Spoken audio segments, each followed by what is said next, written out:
78% of people are living paycheck to paycheck. So if you are one of those people, stop watching and just go ahead and follow Dave Ramsey's advice. I promise it will work. Dave's fantastic at helping people get their money right, and despite all the hate on the internet, I actually really respect Dave Ramsey, and this is certainly not a hate review. It's simply a review on what I agree on and what I disagree on, and shocker, it's 2022, but you can actually do that, and we can respect each other without agreeing on every single thing. In fact, Dave's team actually interviewed me to be one of the personalities, and I actually declined after my second interview to pursue Budget Dog full time, but I have a lot of respect for Ramsey's personalities. But Dave has probably helped more people than all the trolls that come at him collectively have. So if you aren't living paycheck to paycheck, it's time to buckle up because this is gonna get good. Also, before we start, hit that big red button below to subscribe to my page so you can see more videos like this come out every single Monday.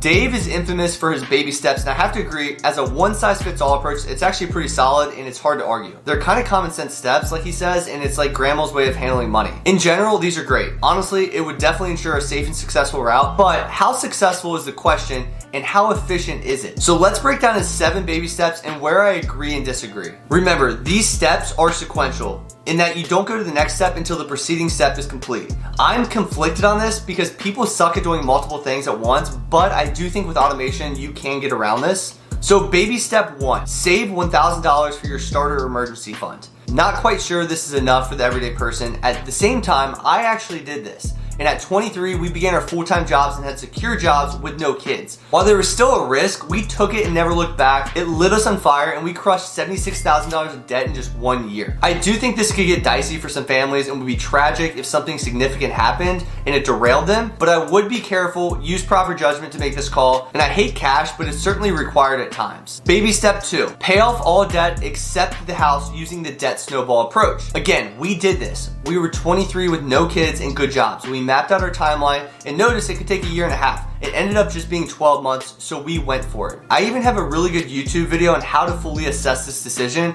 and I do think a few things need to be assessed here before blindly doing this. Age, goals, current investments, available cash to invest or pay off debt, and timeline of debt payoff. I also realized that some people don't have the same goals and risk tolerance as me and may view low interest debt as a hedge. Definitely not my style, but I respect it. Baby step number 3, save 3 to 6 months of expenses in a fully funded emergency fund. So this one's interesting. Yes, every single person needs an emergency fund. I would basically require everyone to do this. Now, where to hold that emergency fund is another question. So for 99% of people, I would say a high yield savings account. For those that want to get more sophisticated, and remember, this likely won't make a huge difference anyways, so it may make more sense just to call it a day and put it in a high yield savings account. But focusing on liquidity versus cash can be wise. So we personally invest our entire emergency fund because of our liquidity, but that can change at any time and make us reconsider things. We have very high monthly cash flow, a taxable brokerage north of 6 figures, an HSA with over $30,000 we can use tax-free because we paid bills out of pocket, large business quarterly tax reserves, and even a small sum of cash in our current checking meant for our regular bills. So we decided to throw our emergency fund in a brokerage versus a high yield savings account. Again, personal finance is personal, so consider all options. Baby step 4, invest 15% of your household income into retirement. This is a no-brainer rule of thumb, and if you invest early enough, this should be all you ever need, but everyone has different goals with retirement and early retirement. So you need to theoretically save whatever you would get to those goals, not just a fixed 15% of gross income. The average savings rate is only like 6%. So yes, again, Dave's one-size-fits-all advice is actually pretty good for the average Joe here. Step 5 is save for your children's college fund. This totally depends on goals. We are personally saving for Logan's college, but there are so many ways to save for kids, and it doesn't necessarily have to be for college. It could be for home down payments or cars, etc. I feel like I have a YouTube video on every topic here, so go check them all out, but I think strategically saving for your kids is wise. Secondly, a good point is make you come before your kids. This is why Dave has a step here after you take care of your own business. Don't be that parent that prematurely saves for their kids only to have your kids paying for your hospital stays in your 80s. I know it sounds wild, but this is not selfish. In fact, it's the opposite of that. Baby step 6 is pay off your home early. My favorite step. We paid off our home for many reasons, and it was the best thing we've ever done. We absolutely love it, as it's the most freeing feeling ever. And not to mention, the math nerds out there that fought me on this actually lost, and it was amazing. Our timing was impeccable. Now, most people aren't gonna pay off their mortgage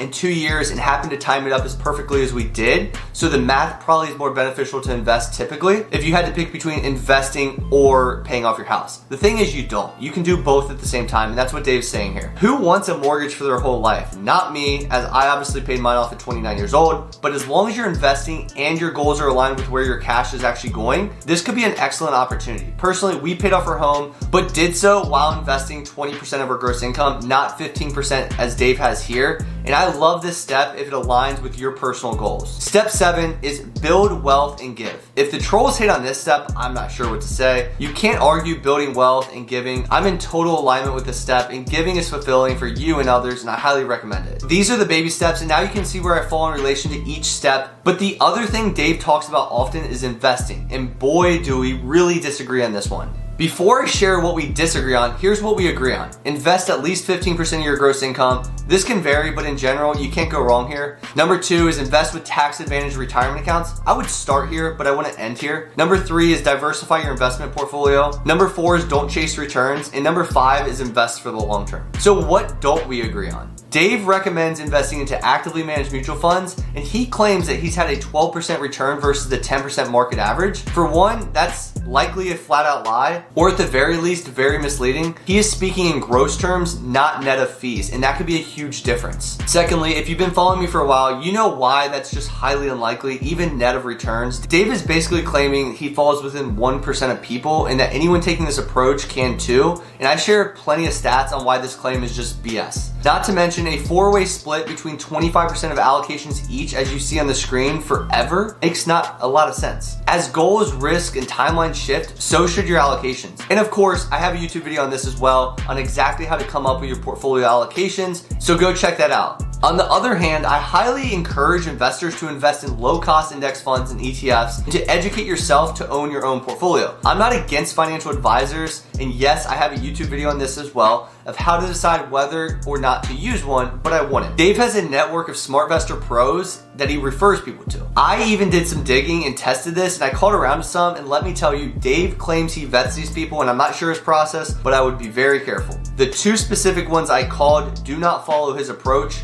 and they charged a lot. They were extremely expensive and very underwhelming. Remember, he gets commission for these, and these SmartVestor pros pay the fee to become part of his network just to get his business. And lastly, he says not to invest in single stocks, Bitcoin, whole life, annuities, bonds, micro investing, REITs, ETFs, and CDs, and also pay real estate in full. And when I say real estate in full, I mean investment property. So where we agree and differ on this list. I invest in one single stock, Meta, and cryptocurrency personally. I'm predominantly in index funds and ETFs and always will be, but I have my rules clearly defined in my Investing 101 ebook as to how to approach crypto and individual stocks. Based on my approach, he is saying basically not to do any of that, and that goes against pretty fundamental advice, as my strategy has been proven to be one of the most successful ways to invest forever, and having the backings of Warren Buffett and Jack Bogle, pretty interesting take. To blindly say just not to invest in something is wild to me, especially the list I mentioned, and depending on your situation, most of these can make a lot of sense. I will say whole life and annuities are BS for the most part, and CDs don't make a whole lot of sense in today's world, but that could change with interest rate adjustments. And then ETFs and REITs, I really don't understand that one at all.